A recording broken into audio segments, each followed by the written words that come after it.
Hello à toi, ce matin j'avais à cœur de te faire une vidéo un peu plus longue, un peu plus slow, en mode papotage, prendre tout simplement un moment avec toi pour partager une idée qui m'est venue à l'esprit et que bah ouais, je me suis dit que c'est quelque chose qui pourrait te servir. Alors l'idée c'est que en fait tout simplement cette vidéo ne soit pas montée et que je puisse discuter avec toi comme si je discutais avec une copine à côté de moi. Et puis, te permettre d'être dans ce moment, dans cette discussion avec moi, et moi de pouvoir juste exprimer mes idées sans avoir besoin de tout couper. Voilà. Elle sera peut-être pas beaucoup regardée cette vidéo, mais c'est pas grave, j'avais très envie de pouvoir te proposer un format dans lequel je prends un peu plus le temps. Voilà. Donc ce week-end, en fait, je suis en Alsace. Je suis en Alsace, pourquoi? Parce que en fait j'ai une immersion, en fait une formation professionnelle sur 2 jours ici avec l'équipe de coach en mission. Et en fait en Alsace, il y a aussi de la famille à moi parce qu'à la base je suis alsacienne. J'ai vécu toute mon enfance ici, je suis partie au moment de mes études. Donc ça faisait 4 ans que j'étais pas revenue ici. Et sincèrement, c'est assez incroyable de revenir ici alors qu'il y a 4 ans, j'étais pas entrepreneur, il n'y avait pas tout ça en fait. J'étais maman au foyer, je savais pas vraiment ce que j'avais envie de faire. Au niveau professionnel, je savais que j'avais envie de reprendre le travail. J'avais des pistes, mais rien n'était lancé. Et aujourd'hui, je reviens et j'ai une chouette activité où je suis associée avec mon mari, dans laquelle je suis passionnée par ce que je fais, avec des clientes que j'adore, avec un rythme de vie qui est génial, avec sa part de défi aussi, et parfois de coups de mou, de gros coups de mou même. Mais voilà, c'était assez incroyable de faire ce bilan en arrivant ici et de se dire waouh, quand même, Géraldine, j'étais fière en fait. J'étais fière de moi et aussi fière de la petite fille en moi. Fière de cette petite fille qui s'est écoutée tout au long de ces années, mine de rien. Mine de rien. Elle a réussi à revenir à elle. Et cette petite fille qui aimait rêver et qui aujourd'hui a accompli une partie de ses rêves. Et il y en a plein d'autres encore à venir. Donc voilà, c'était vraiment une grande fierté d'être là. Donc je suis allée voir mes parents. Et puis maintenant c'est le 2e jour de formation professionnelle. Du coup j'ai une chouette petite chambre d'hôtel là que tu peux voir. Dans une maison historique alsacienne qui date du 14e siècle. Excusez-moi les gars, mais il faut le dire quand même. C'est quand même assez incroyable cette histoire. Voilà.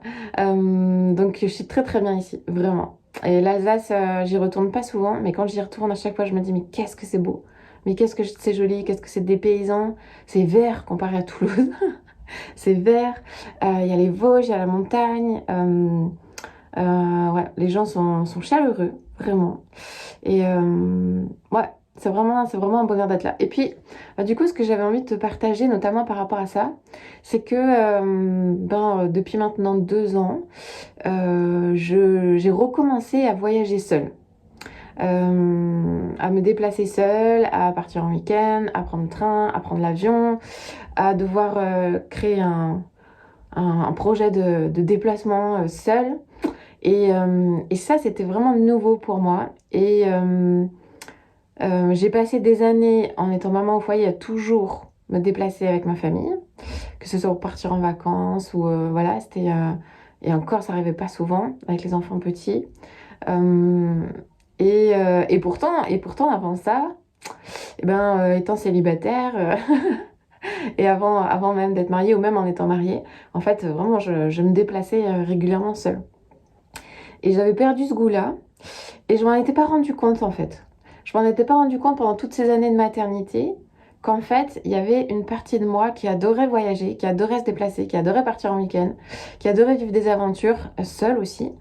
Et cette partie de moi, je l'avais oubliée avec toutes ces années. Et de manière plus générale, en fait, je me suis oubliée sur la plupart de tous mes besoins dans ces années de maternité. Et c'est pour ça que j'ai frôlé l'épuisement. Mais du coup, je réalise combien, à chaque fois que je le fais, je kiffe ça. Combien, à chaque fois que je le fais, je suis profondément heureuse. Et je vous cache pas que typiquement quand je dois faire un trajet de transport, des trains, des horaires de train, réserver des avions, là par exemple j'avais 4 trains à prendre et puis je savais que j'avais un changement de gare, je devais arriver à Paris, changer de gare, donc j'avais du métro. Je savais que ça allait être super défiant, mais ben, il y a une partie de moi qui était hyper stressée parce qu'en fait je sais que je peux faire des gourdes aussi parce que je suis pas quelqu'un je suis quelqu'un qui me laisse beaucoup porter. Voilà. Et donc bah, typiquement ce qui s'est passé là à Paris, c'est quand en fait j'ai dû changer de gare, notre train avait déjà 10 minutes de retard. Et puis bah, en fait tellement contente d'arriver à Paris et tout ça, j'étais pas trop en stress quand même, je pensais que c'était faisable. Puis j'ai pris mon temps. Et puis bon, bah, j'ai eu un souci avec le ticket de métro qu'il allait falloir que je trouve parce qu'il y avait une queue incroyable devant la caisse des tickets de métro. Et puis devant cette queue, je me suis dit non mais Géraldine, rappelle-toi, il y a un principe que je me donne très souvent, c'est arrête, fais pas comme tout le monde en fait. C'est pas parce que tout le monde le fait que tu dois le faire. Et qu'est-ce que toi t'as envie de faire? Et du coup, je me suis dit non, mais j'ai pas envie de faire la queue en fait. Donc je vais trouver une solution. Et puis finalement, je me suis renseignée, je suis allée voir des vigiles. Ils m'ont montré un autre guichet. Et au final, ben, j'ai trouvé ce guichet. J'ai pris mon ticket de métro. J'ai tracé devant tout le monde. J'ai dépassé la queue. Et je suis arrivée à prendre mon métro. Mais avec tout ça, en fait, j'ai pas vu que je prenais du retard. Et puis une fois dans le métro, bien posé et tout ça, je regarde ma montre. Et là, je fais oh punaise. Oh punaise, ça va être super chaud. Et ça y est, le stress qui est monté. Puis ça m'arrive hyper souvent en fait. Voilà. Si je fais pas attention à prendre de l'avance, etc., c'est des trucs qui m'arrivent et que j'aime pas, je déteste. Voilà. Mais ça, en fait, ça fait partie de l'aventure. Ça fait partie de l'aventure et ça fait partie de mon sentiment de fierté. Une fois que bah, j'ai réussi, une fois que voilà, je suis arrivée, et même en rentrant, il y a un grand sentiment de fierté de me dire, ah, en fait, je l'ai fait. Je l'ai fait, je suis capable, je suis trop contente. Et puis, sincèrement, en fait, ça fait du bien d'être seule. Vraiment, ça fait du bien. Et j'adore ma famille, j'adore mes enfants. Et là, il y a des moments, ben, je pense à eux, je pense à eux. Et puis, ils sont précieux pour moi. Mais sincèrement, c'est bon d'être seule. C'est bon aussi d'être dans un élément où on est stimulé, un élément où on est avec des pairs, avec des gens qui nous ressemblent, qui ont les mêmes passions, qui ont les mêmes valeurs. C'est extrêmement stimulant, ça me porte beaucoup. Et du coup, ouais, je suis hyper contente d'être là et d'avoir mis ce temps à part vraiment pour me permettre de vivre cette petite parenthèse. Et puis après ça, bah, je vais continuer. Après ces 2 jours-là, je vais partir voir encore de la famille, voir ma cousine et puis prendre une journée toute seule pour aller me balader à Strasbourg. Et revenir mardi dans la nuit. Voilà. Donc, je remercie mon mari, mais plus que tout, parce que c'est lui qui, du coup, s'occupe de toute la petite famille. Mais je crois qu'il envoie les bénéfices aussi. Il envoie les bénéfices. Et du coup, bah, mon encouragement pour toi, c'était de te dire, mais en fait, est-ce qu'il y a quelque chose là comme ça que tu aimerais faire? Un endroit où tu aimerais partir seul ou avec des copines, peu importe. Un endroit où en fait tu pourrais juste laisser ta famille et puis aller vivre l'aventure que tu as envie de vivre, que ce soit le temps d'un week-end ou plusieurs jours, peu importe. Est-ce qu'il y a quelque chose comme ça que tu aimerais faire? Et puis moi j'ai trop envie de t'encourager à oser en fait, à oser. Et parfois le premier pas, c'est ce que je dis souvent à mes clientes, le premier pas c'est souvent de caler une date en fait. Tu cales la date et puis après ben finalement, il y a plein d'autres questions qui vont venir derrière et que tu vas prendre les unes après les autres. Mais si tu commences à te poser toutes les questions avant d'y aller, ben le problème, c'est qu'en fait, tu risques de jamais passer à l'action. Donc du coup, l'idée, c'est de te caler une date, un moment précis, où tu sais que tu vas avoir l'occasion de pouvoir faire telle chose ou telle chose. Et après, il n'y a plus qu'à. Et après, tu te laisses porter par les différentes questions qu'il y a abordées derrière. Voilà. En toute simplicité, en fait, ça peut être très simple. Ça peut vraiment être très simple. C'était mon encouragement pour toi. Et puis, ben, je te souhaite vraiment de trouver de l'espace pour toi. De l'espace où tu peux être seule aussi, où tu peux retrouver ta respiration. Un espace où tu peux te reconnecter à tes besoins, où tu peux te reconnecter à ce qui est important pour toi. Je crois que c'est un peu indispensable dans nos vies de femmes, dans nos vies de maman. Et que c'est ça aussi qui permet qu'à un moment donné, on se reconnecte à la femme qu'on est devenue, qu'on se reconnecte à ce qui nous passionne, qu'on se reconnecte à ce qui nous fait du bien. C'est quand on a cet espace mental libre pour le faire. Et la vie de famille, elle prend beaucoup. Elle nous prend énormément. Quand bien même la charge peut être partagée d'ailleurs. Je tiens à le dire parce que j'ai un mari qui est très impliqué dans la famille. Mais sincèrement, il y a quand même une part qui est là. Et le fait de partir, ça permet de déposer tout ça et puis d'avoir de l'espace pour réfléchir à d'autres choses, à des projets, à des rêves, à des envies, à des besoins, de se reconnecter à soi, à ses besoins. C'est une petite parenthèse, mais qui vaut le coup, parce qu'après, c'est une maman qui revient en forme, c'est une maman qui revient à fond, pleine d'énergie, et ça n'a pas de prix. Ça n'a pas de prix pour la famille.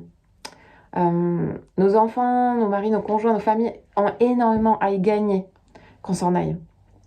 Et je sais combien des fois, tu peux être prise par la culpabilité. Et je rencontre énormément de mamans qui ont cette difficulté à partir parce qu'elles culpabilisent de laisser la famille.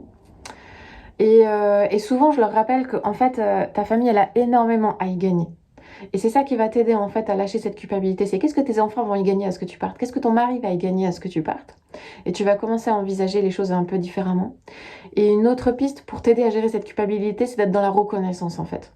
Au lieu de t'excuser, de dire je suis désolée, etc. Mais merci en fait, merci pour ce que tu me donnes, merci pour le fait que tu t'occupes des enfants, merci les enfants parce que vous me laissez partir. Et tu verras que ça va changer ton état d'esprit par rapport au fait d'oser partir, par rapport au fait d'oser prendre du temps pour toi. Ça c'est vraiment une clé pour gérer cette culpabilité. Et puis après, quelque chose que j'aime bien dire aussi, puis on va mettre les pieds dans le plat un peu, c'est juste, arrêtons de nous croire juste irremplaçables en fait. Ok? Juste mettons un peu des fois notre ego de côté et arrêtons de croire que tout tourne autour de nous, que si on s'en va, plus personne ne va rien faire, enfin, que tout va être compliqué, que tout va mal se passer. En fait, ça va se passer extrêmement différemment de comment ça se passe d'habitude pour toi. Oui, les enfants vont peut-être manger des pâtes tout le week-end, mais alors en fait, tu vois. Et alors? En fait, c'est pas grave. Y a rien de grave en fait. À ce que les enfants mangent des pâtes, y a rien de grave. À ce que peut-être ils passent des après-midi à jouer aux jeux vidéo. Mais parce qu'en fait, c'est juste des souvenirs qu'ils vont créer peut-être avec leur père. Et je suis à fond dans le cliché là, vous allez me dire, parce que mon mari il fait pas ça, il passe pas des jeux vidéo. Mais ça dépend des papas. Mais voilà, j'ai envie de dire, en fait, arrêtons de vouloir être dans le contrôle. Et laissons-leur la place en fait. Laissons la place à nos conjoints aussi pour être les pères de nos enfants, pour passer du temps de qualité avec eux, du temps seul avec eux et faire juste qu'ils ont envie. Sincèrement, c'est tellement précieux de leur permettre de faire ce qu'ils ont envie, eux aussi de leur côté. Voilà. Je crois qu'il faut qu'aussi on puisse les libérer là-dedans. Et lorsque tu pars de chez toi, en fait, t'abandonnes le contrôle, quoi. Tu peux plus contrôler, tu peux plus gérer. Et du coup, il y a de la place. Il y a de la place pour que ton conjoint il prenne sa place. Voilà. Il y a de la place pour que les enfants aussi ils prennent une nouvelle place dans ce week-end-là. Et j'ai plusieurs clientes comme ça qui ont été épatées de comment finalement, en fait, les enfants ont pris des fois en main le week-end avec leur père, se sont impliqués, se sont mis à faire des tâches dans la maison alors qu'elles n'étaient pas là. Alors ça peut aussi être tout à fait le contraire. Tu vas peut-être rentrer chez toi et avec la maison qui est en foutoir, pas possible. Mais j'ai envie de dire, déjà communique tes attentes avant de partir, communique tes besoins. De quoi tu as besoin quand tu rentres, comment tu veux que ça se passe quand tu rentres. Puis ça, c'est une clé si tu veux que le retour il se passe bien. C'est de vraiment mettre dans la communication avant de partir sur tes attentes. Et les attentes de ton conjoint, surtout, parce que lui, il va peut-être avoir envie que tu prennes le relais. Ça, c'est sûr. Soyons dans le lâcher prise de l'état de la maison, de qu'est-ce qui va se passer quand on va revenir. Ça demande de s'adapter, ça demande de la souplesse. Puis sincèrement, au début, quand j'ai commencé à partir sur plusieurs week-ends, c'était pas évident pour moi. C'était pas évident parce que je revenais à la maison, mon mari il avait pris les rênes en main. Moi, je savais plus trop comment me replacer dans la famille. Et il faut toujours, et je le vois encore aujourd'hui, il me faut toujours une petite journée, tu vois, pour reprendre un peu mes repères dans la maison, reprendre ma place et voilà, repartir dans le fonctionnement du quotidien, tout simplement. Mais, euh, mais sincèrement, ça vaut le coup. Voilà. Donc c'est mon encouragement pour toi à oser prendre du temps pour toi, à oser partir de chez toi, à oser partir seul, à oser partir un peu à l'aventure, à oser te faire plaisir et tu verras combien le bénéfice va être énorme pour toi et pour ta famille surtout. Voilà. Écoute, je te laisse avec ça et puis j'espère que j'aurai l'occasion de te refaire d'autres vidéos sur ce format-là. Si tu as aimé ce format-là en mode discussion, n'hésite pas à me mettre des commentaires en dessous de la vidéo. Voilà, j'aimerais bien qu'on puisse continuer d'échanger sur ce sujet, donc n'hésite pas à me mettre des commentaires. Et puis sache que si tu veux avoir plus de coulisses de ma vie pro et de ma vie perso, si tu veux un peu plus de conseils d'inspiration, d'astuces, de partage, sache que tu peux me retrouver sur le canal Telegram, le boudoir des Paulettes imparfaites. Tu peux cliquer sur le lien qui est dans la description pour y accéder. Et c'est vraiment un espace en mode journal, tu vois, un peu journal de bord, journal de ma vie, de mes choix. Et le but, c'est toujours de t'inspirer en fait. Voilà, de te donner des pépites qui pourront t'aider et surtout te permettre de vivre la vie que tu as envie de vivre. une vie passionnée, une vie investie dans ce qui est essentiel pour toi, où tu as du temps pour ta famille, tu as du temps t'as du temps pour toi, tu as du temps pour tes projets, mais tout ça sans t'épuiser. Voilà. Je te dis à tout bientôt. Passe une belle journée. Ciao, ciao.